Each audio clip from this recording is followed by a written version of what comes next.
I'm Reza Porkamami, founded Five Sky in October of 2012. It's been an interesting almost 3 years for us. We're coming up on our third birthday in about a week and a half from now. Five Sky is a services business that focuses in the data center. We provide these services to some of the larger enterprises around the world. I've been an entrepreneur almost all my life. I remember my first company in college where we had no idea how to even start a company, let alone try to lead it and grow it. But since then, throughout all the experiences, we've looked at things that were exciting, new, next gen for us. Five Sky was a little different. There were really three key factors for us to look at when we decided this was where we were going to go into. First and foremost, I think it was really important for us to identify a need that was big enough for us to go after, and we found that in the market. Secondly was my experience. If you look at our industry, it's an ecosystem, right? And over the last 19 years, I've had the pleasure of being in different sections of that ecosystem, from being the customer, being the engineer who had to deliver the work to the customer, being the grumpy salesperson, all the way to working at a manufacturer. So I thought, having sat in every part of this, I can kind of bring it together in a way that I hadn't done before, right? Look at it from all the things I hated when I was a customer and all the things I hated when I was an engineer. And I said, if I solve those, then I'm building something that brings a new way of innovating to all these groups that we're involved with. And that was really big for us. The third defining point for us was that it's an industry that we can scale in. Specifically, if you look at services industries, most of the time, companies are started and they play in the market they live in. So as a small startup, they're providing services to the SMB market. And as their industry, as their business grows, they're going after larger industries.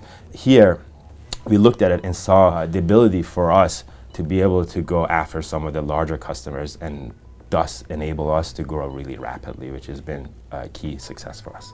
I'm fortunate to say that some of the biggest learning experiences have been from my failures. The bigger the failure, I think the bigger the learning experience has been. And although at the time it might not feel very pleasant, but the next time you travel that road, you've gained this level of confidence that I think would be unachievable or unattainable any other way than having gone that road before. I knew that we needed to have a supporting ecosystem, right? A mentorship. As a single person starting this company, I knew I needed to go seek help. And through some research, a close friend of mine who's a professor at Columbia had suggested that I meet with the SBDC office. I wrote him an email. I really didn't think much about it, but I was pleasantly surprised to have gotten an email twice as long as the email I sent back. And that kind of opened up the connection for me. From the very first meeting, which I had with him just about 3 years ago when we had just started Five Sky until now, not only a mentor, but an enabler for us. On the mentorship side, I remember my very first meeting, all we talked about was the other 5 or 10 entrepreneurs that they had met with that week and some of their problems. They weren't my problems, but it was nice to know there are others with problems and that they're working through it. And there's this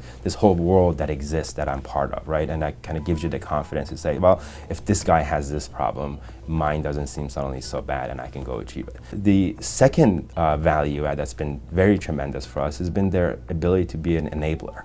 Every time we come up to a road that we haven't crossed in the past and it's a completely new landscape for us, we've been able to go to them and get direction, gain understanding of what some other people have done, what they've seen fail. They were more than helpful and more than knowledgeable in the areas in which we needed help. And if they didn't, they knew who was. What was important for us was to be able to have someone who understands what we're going through and that who can kind of point into the right direction. And sometimes it wasn't the right direction. It was many directions that they pointed us, right? But it was better than no direction.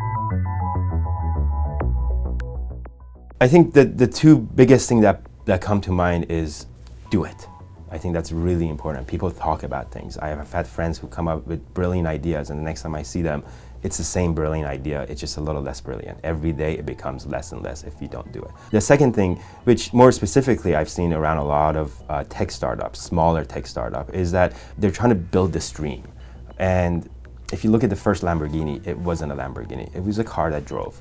And it went forward and made some turns, and it had a lot of problems. Even if you go back 20 years from now, it still wasn't a refined machine. But it constantly adopted and evolved and grew. It's unfortunate when I see some of these startups kind of get really focused down to their future functionality and these little things, and they really haven't thought about some of the bigger things, and they're trying to focus on getting all the little things sorted out. I think having the shortest path to success at the beginning is important, right? People want to take a step back and build the best, greatest, and awesomest things. That will come. If you have the idea, you have the right team, and the passion, it will be that. Don't lose sight through the process and prolong things and be afraid of entering the market. Go in the market, get slapped, come back, redo it, and go do it again.